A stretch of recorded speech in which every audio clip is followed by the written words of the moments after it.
আসসালামু আলাইকুম। আমি doctor Nazrana Fatema, homeopathic physician Ashifa homeo সেন্টারের পক্ষ থেকে আপনাদের সবাইকে জানাচ্ছি আমার আন্তরিক অভিনন্দন। আশা করি সবাই ভালো আছেন।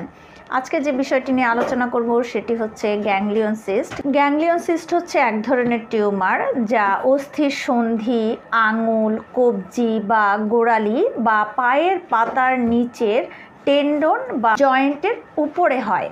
এটি প্রায়ই কবজির পেছনে দেখা যায়, অনেক সময় কবজির সামনেও দেখা যেতে পারে।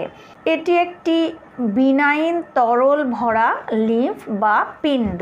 গ্যাংলিয়ন সিস্টকে বাইবেল সিস্ট বা বাইবেল বাম্পসও বলা হয়। চিকিৎসা শাস্ত্রে এমন অনেক রোগ আছে যেই রোগগুলোর কিন্তু নির্দিষ্ট কোনো কারণ জানা যায়নি। এমনই একটি টিউমার বা সিস্ট হচ্ছে গ্যাংলিয়ন সিস্ট। এই গ্যাংলিয়ন সিস্ট হওয়ারও নির্দিষ্ট কোনো কারণ জানা যায়নি, তবে কিছু কিছু কারণ ধারণা করা হয় যে এসব কারণবশত গ্যাংলিয়ন সিস্ট হতে পারে। তার মধ্যে জয়েন্ট বা টেন্ডনের যন্ত্রণা বা যান্ত্রিক পরিবর্তনের ফলে এই সমস্যাটি বাড়তে পারে। তাদের অস্ট্রিও আর্থ্রাইটিস আছে এবং জয়েন্ট বা টেন্ডনে আঘাতপ্রাপ্ত হলেও এই গ্যাংলিয়ন সিস্ট হতে পারে। সাধারণত 15 থেকে 40 বছর বয়সের মধ্যেই মানুষের গ্যাংলিয়ন সিস্ট হয়ে থাকে, কিন্তু অন্য সময় যে গ্যাংলিয়ন সিস্ট হবে না বা কারো হয় না এরকমটি কিন্তু নয়। যে কোনো বয়সেই গ্যাংলিয়ন সিস্ট হতে পারে। যদি গ্যাংলিয়ন সিস্টে ব্যথা হয় এবং অস্থি সন্ধির নড়াচড়ায় সমস্যা হয়, তাহলে অ্যালোপ্যাথি ডাক্তাররা নিডেল অ্যাসপাইরেশনের মাধ্যমে বা ছোট কোনো সার্জারির মাধ্যমে সিস্টের ভেতরের তরল বাহির করে নিয়ে আসার চিকিৎসা করবেন।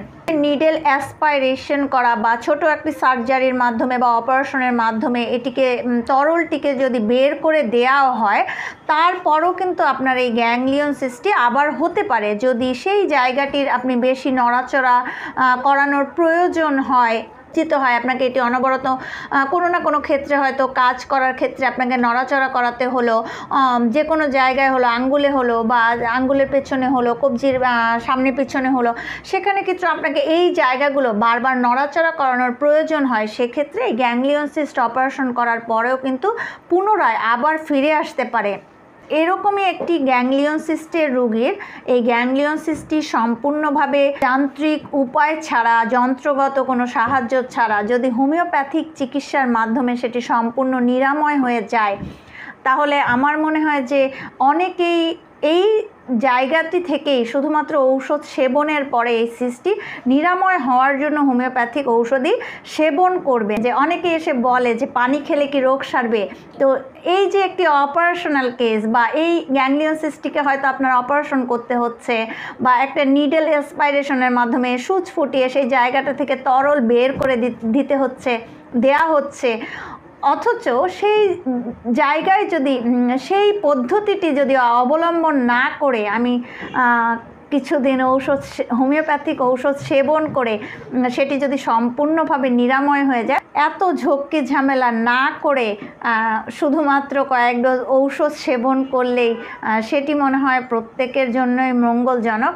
কারণ যেহেতু বলা হচ্ছে যে গ্যাংলিয়ন সিস্টে আবার ফিরে আসে, আর আমরা হোমিওপ্যাথিক ডাক্তাররা বলছি যে আপনি যদি সম্পূর্ণভাবে সেই জায়গাটি থেকে রিকভারি করেন, সেই সমস্যাটি আবার ফিরে আসার কোনো কিন্তু কারণ নেই।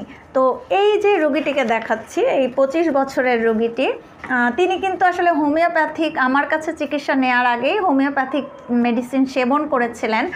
কিছুদিন যাবত সেবন করার পরে তিনি যখন কোনো উন্নতি পাননি, তারও দীর্ঘ 1 বছর পরে কিন্তু তিনি আমার শরণাপন্ন হন। কারণ তাহলে বোঝা যাচ্ছে যে গ্যাংলিয়ন সিস্টটি তার 1.5 বছর আগে অন্য একজন রোগীর রেফারেন্সে তিনি আমার কাছে আসেন এবং শুকর আলহামদুলিল্লাহ আপনারা দেখেন এই যে প্রথম একটি মেডিসিন তাকে প্রেসক্রাইব করা হয়েছিল এবং হায়ার পটেন্সিতে দেওয়া হয়েছিল। কিন্তু হোমিওপ্যাথিক মেডিসিন আমরা যেহেতু বলি লক্ষণ ভিত্তিক রোগের চিকিৎসা করে, এখন লক্ষণ যদি না থাকে হায়ার পটেন্সি দেই আর লোয়ার পটেন্সি দেই, কোনো পটেন্সিতেই কাজ করবে না।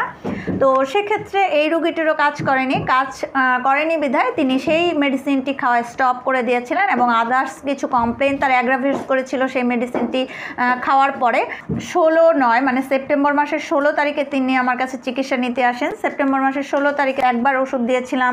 তারপরে তাকে ওষুধ দেওয়া হয়েছিল 21/10 মানে আপনার অক্টোবর মাসের 21 তারিখে। দেন লাস্টলি তিনি আমাকে হাতটি এসে দেখালো যে তার যেখানে গ্যাংলিয়ন সিস্ট ছিল। নভেম্বর মাস এই চলতি মাসের 11 তারিখে তিনি আমার কাছে এসে দেখালেন যে তার সিস্টটি সম্পূর্ণভাবে নিরাময় হয়ে গেছে। তাহলে এই ছোট্ট সূক্ষ্ম মাত্রায় আমাদের রোগটি সেরে যায়, দীর্ঘ 2-4 বছরের পুরানো রোগ, তাহলে কে খেতে চাইবে না হোমিওপ্যাথি বলেন?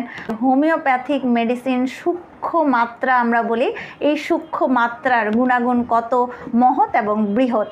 ধন্যবাদ সবাইকে।